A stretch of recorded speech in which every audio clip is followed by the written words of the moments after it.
Assalamualaikum warahmatullahi wabarakatuh. Apa kabar teman-teman di rumah? Alhamdulillah, kembali lagi bersama saya di kelas ekonomi di mata pelajaran akuntansi. Semoga teman-teman semua senantiasa dalam kondisi semangat dan tetap dalam rahmat Allah Subhanahu wa taala. Baik, kita awali kelas kita dengan bacaan basmalah bersama-sama. Bismillahirrahmanirrahim. Selanjutnya kita akan masuk ke materi kita. Baik teman-teman, hari ini kita akan membahas soal latihan kemarin yang telah kalian kerjakan tentang persamaan dasar akuntansi. Alhamdulillah saya sudah melihat hasil kerjaan kalian. Ada berapa yang sudah betul semua dan ada berapa yang kurang tepat di dalam melakukan analisis sehingga memasukkan ke dalam persamaan dasar menjadi kurang tepat pula. Teman-teman sekalian, hari ini kita akan bahas soal kemarin ya, tentang transaksi akuntansi. Analisis transaksi yang kemarin kita kerjakan adalah contoh dari perusahaan Fikri Travel yang didirikan oleh Tuan Ahmad, di mana pada bulan Juli Tuan Ahmad mendirikan perusahaan jasa yang bergerak di bidang transportasi dan diberi nama Fikri Travel. Dan berikut adalah transaksi selama bulan Juli yang kemarin kita kerjakan dan teman-teman sekalian juga sudah punya. Kita akan bahas dan nanti teman-teman bisa mengecek di mana letak kesalahan penghasil pekerjaan teman-teman sekalian. Kita lihat transaksi yang pertama adalah transaksi penyetoran modal yang dilakukan oleh Tuan Ahmad atau investasi awal yang dilakukan pada tanggal 2 Juli. Ini adalah transaksinya. Analisisnya, ya, kita lihat di dalam investasi atau modal atau setoran modal ada beberapa akun yang terpengaruh di sana. Yang pertama ada kas. Dalam transaksi ini ada kas. Kenapa ada kas? Karena ada uang tunai. Ya, ini ada uang sebesar 10 juta. Sehingga kas akan bertambah sebesar senilai uang tunainya. Ya, ini adalah uang tunai yang akan dicatat di dalam kas. Ya. Yang kedua, ada akun harta lagi yang berupa peralatan, karena Tuan Ahmad juga menginvestasikan peralatan senilai 20 juta. Ya, peralatannya bertambah senilai berapa? 20 juta. Masih ada atau tidak? Ya, karena ini investasi, maka ada modal yang juga bertambah. Berapa modalnya? Modalnya adalah sejumlah uang tunai dan peralatan. Karena peralatan itu, kenapa masuk modal? Karena itu adalah investasi yang dilakukan oleh Tuan Ahmad, sehingga modalnya bertambah senilai uang dan peralatan. Bagaimana masukannya? Ini adalah persamaan dasarnya. Tanggal 2 Juli ada kas 10 juta, kemudian peralatan 20 juta, dan pasifannya ada modal sebesar 30 juta. Hasil penjumlahan dari uang tunai dan peralatannya. Teman-teman sekalian, yang perlu diingat adalah penulisan angka ini saya tulis ribuan, sehingga nolnya saya hilangin 3. Dan harus konsisten, semuanya harus dikurangi 3. Yang awalnya 10 juta kita ubah 10 ribu, 20 juta menjadi 20 ribu, dan seterusnya. Jadi kalau kita pertama sudah ribuan, maka semuanya silakan ribuan, jangan ada yang berubah menjadi ratusan. Nah, ini ribuan. Nah, itu pertama karena ada beberapa teman-teman yang kurang tepat, ada yang ribuan tapi ada yang lengkap jutaan. Baik, kita lanjut ke transaksi yang kedua, yaitu transaksi tentang pembelian perlengkapan tunai. Ingat ya, perlengkapan yang dibeli. Ya, jadi beda dengan peralatan. Yang namanya perlengkapan itu adalah yang habis pakai, yang peralatan itu adalah yang bisa bertahan lama.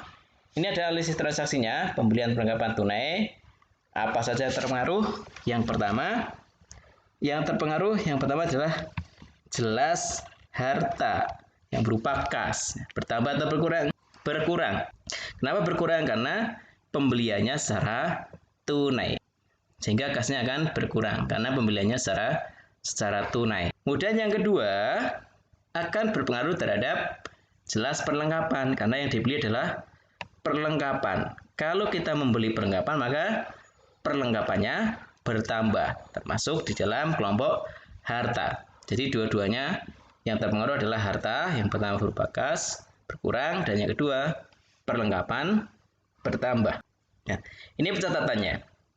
Tanggal 3 Juli ada pembelian tunai perlengkapan sebesar 200.000. Nah, ini menjadi 200 ya. Sekali lagi ini ribuan sehingga nolnya dikurangi 3.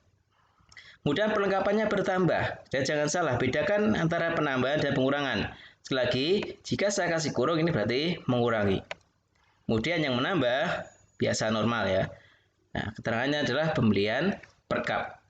Sehingga saldonya masih akan tetap sama. Ya, ini 9.800.000 ditambah 200. Nah, tetap menjadi 10 juta dan ditambah 20 juta menjadi 30 juta. Sehingga pasifan dan aktifanya masih tetap sama. Transaksi yang ketiga kita lihat, transaksi yang ketiga ini adalah tentang pembelian peralatan. Ya, transaksinya yang sudah dibayar dan berarti ada yang belum dibayar. Ingat ya, harga perlengkapannya adalah 6 juta. Yang sudah dibayar 2 juta. Berarti ada sisa 4 juta yang belum dibayarkan. Kita lihat analisisnya. Pembelian peralatan yang pertama adalah pengaruhnya adalah pada harta berupa kas. Kasnya berkurang. Nah, berkurangnya adalah senilai yang telah dibayarkan. Jadi kas itu adalah pengeluaran atau penerimaan uang secara tunai. Yang di sini yang sudah keluar adalah sebesar 2 juta. Sehingga kas keluar 2 juta. Nah, sehingga berapa kasnya? Senilai yang telah dibayarkan, yaitu 2 juta. Yang kedua akan berpengaruh terhadap hutang. Nah, ini yang sudah dibayar 2 juta. Berarti hutangnya berapa? Hutangnya adalah senilai yang belum dibayar. Berarti dari 6 juta baru dibayar 2 juta, maka sisanya adalah hutang sebesar 4 juta. Kemudian yang ketiga ada lagi. Nah, yang ketiga adalah, ingat, karena kita membeli peralatan, maka peralatan juga akan bertambah senilai. Nah, senilai harganya. Ini adalah harga peralatan. Sehingga aktiva juga bertambah sebesar 6 juta. Kita lihat di pencatatannya. Nah, ini adalah pencatatannya. Ini saldo yang sebelumnya. Tanggal 4 ada pengurangan kas sebesar 2 juta. Ini ya. Kemudian di sisi lain aktiva juga bertambah sebesar 6 juta. Yaitu berupa peralatan. Karena beli peralatan.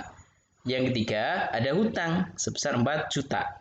Karena kita beli 6 juta, baru dibayar 2 juta, maka sisanya adalah belum dibayar sebesar 4 juta. Sehingga ini saldonya bisa kalian lihat. Dan total aktiva pasifanya masih tetap sama. Ya, masih tetap sama, 34 juta. Transaksi yang keempat kita lihat, transaksi yang keempat adalah transaksi tentang pembayaran beban.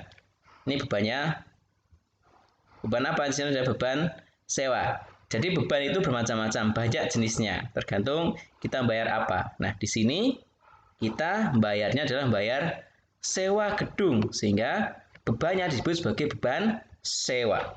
Ini ya. Pengaruhnya apa beban itu? Pengaruh yang pertama adalah pengaruh terhadap kas. Beban itu akan selalu berpengaruh pada kas atau harta, khususnya kas ya. Kasnya akan berkurang karena kita mengeluarkan uang, sehingga kas berkurang. Jadi kas itu berkurang ketika kita mengeluarkan uang dan bertambah ketika kita mendapatkan uang secara tunai. Yang kedua, beban juga akan berpengaruh terhadap modal. Modalnya juga akan berkurang. Ingat ya, beban itu selalu berpengaruh terhadap kas dan modal di dalam persamaan dasar akuntansi. Nah, bagaimana pencatatannya? Kita lihat. Ini tanggal 6 ada beban sebesar 5 juta untuk bayar sewa dan modal juga berkurang 5 juta. Masih sama ya. Lihat ya, beban itu selalu berpengaruh terhadap kas dan modal di dalam persamaan dasar akuntansi. Transaksi yang kelima adalah transaksi tentang pendapatan. Pendapatan sudah diterima atau belum? Kita lihat dari transaksinya. Menerima pesanan bus untuk kegiatan dari PT Mandiri sebesar 14 juta. Ini pendapatannya adalah 14 juta. Seharusnya 14 juta. Tetapi di sini ada keterangan berikutnya, akan dibayar kemudian. Sehingga tanggal 7 itu perusahaan Fikri Travel belum menerima pembayaran. Dia akan melakukan jasa, akan mendapat pesanan dan melakukan kegiatan, tetapi dia belum menerima pembayaran dari PT Mandiri yang seharusnya 14 juta. Kenapa? Karena bayarnya nanti. Nah, tidak langsung. Sehingga muncullah namanya akun piutang bertambah. Besar berapa? Ya sebesar 14 juta. Nah, jadi ini adalah pendapatan kredit belum diterima. Sehingga hartanya bertambah berupa piutang. Di sisi lain, modal juga bertambah sebesar 14 juta. Setiap pendapatan itu akan mempengaruhi harta dan mempengaruhi modal. Nah, jika dimasukkan, maka akan ada akun baru yang namanya piutang sana 14 juta. Kasnya kalau bertambah kan pendapatan nih, karena belum menerima uang. Kalau belum menerima uang, maka tidak akan berpengaruh pada kas. Pengaruhnya adalah pada piutang, sama-sama di kelompok aktiva. Modalnya bertambah 14 juta. Sama ya. Ini adalah saldonya, saldo tanggal 7 Juli. Kemudian ini adalah aktiva dan pasifanya. Nah, tanggal 8, transaksi ke-6 masih sama beban. Lagi, ini adalah tentang pembayaran, sehingga muncul akun beban. Bebannya apa namanya? Beban listrik, telepon, dan air 700.000. Ini adalah analisis transaksinya. Bebannya sesuai dengan yang dibayarkan. Nama bebannya adalah sesuai dengan nama transaksi atau beban yang dibayarkan, yaitu telepon, listrik, dan air atau sering kita singkat menjadi LAT.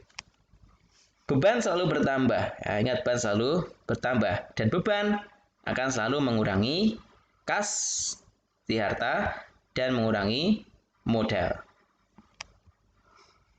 Bagaimana pencatatannya? Kita lihat. Ini ya, ini adalah pencatatan di persamaan dasar akuntansinya. Tadi sudah paham, karena beban banyak sekali, sehingga itu yang perlu kalian pahami adalah beban selalu bertambah. Beban akan mempengaruhi aktiva berupa kas dan mempengaruhi modal. Dua-duanya berkurang. Transaksi yang ketujuh, kita lihat transaksi tentang pendapatan lagi. Di tanggal sebelumnya ada pendapatan. Kalau tadi ada pendapatan kredit, sekarang pendapatan tunai. Diterima pendapatan dari PT Anur sebesar 2.500.000. Tadi pendapatan akan berpengaruh pada apa? Iya, pendapatan akan berpengaruh terhadap harta berupa kas. Kalau di sini tunai, nah karena ini kenapa kas kok nggak piutang? Karena kita menerima pendapatan secara tunai, sehingga hartanya berupa kas bertambah dan modal juga bertambah. Pendapatan itu akan menambah harta dan menambah modal. Kalau pendapatan langsung diterima, maka hartanya berupa kas. Tapi kalau pendapatannya kok belum diterima, maka hartanya adalah piutang. Bagaimana masukannya? Kita lihat. Nah, ini adalah pencatatan dalam persamaan dasar. Ini ada penambahan pendapatan sebesar 2.500.000. Modal juga 2.500.000. Ini saldo pada tanggal 11 Juli dan aktiva pasifanya masih tetap sama. Nah, transaksi yang ke-8. Tanggal 13 Juli dibayar beban. Ini beban lagi ya. Tadi sudah ada beban listrik, ada beban sewa. Nah, ini bebannya apa? Ini adalah beban iklan, karena kita bayar iklan. Masih ingat ya, beban akan berpengaruh terhadap apa? Masih ingat? Beban iklan. Nah, beban selalu bertambah. Pengaruhnya terhadap terhadap harta berupa kas yang berkurang. Kemudian modal juga berkurang. Kita lihat. Nah, ini ya, keterangannya ada beban iklan di sana. Kemudian ada kasnya berkurang 250.000. Ingat, konsisten ya, 250.000. Sehingga kasnya ada 4.350.000. Nah, kalian bisa lihat sama-sama. Ini masukannya tanggal 13 dan saldo akhirnya kalian bisa lihat aktiva pasifanya masih tetap sama. Demikian teman-teman sekalian pembahasan kita hari ini. Analisis transaksi nomor 1 sampai dengan 8. Silakan dibaca, dibuka kembali, dipelajari kembali apa yang telah teman-teman kerjakan. Semoga bermanfaat. Terima kasih dari saya. Assalamualaikum warahmatullahi wabarakatuh. Sampai jumpa di kelas selanjutnya.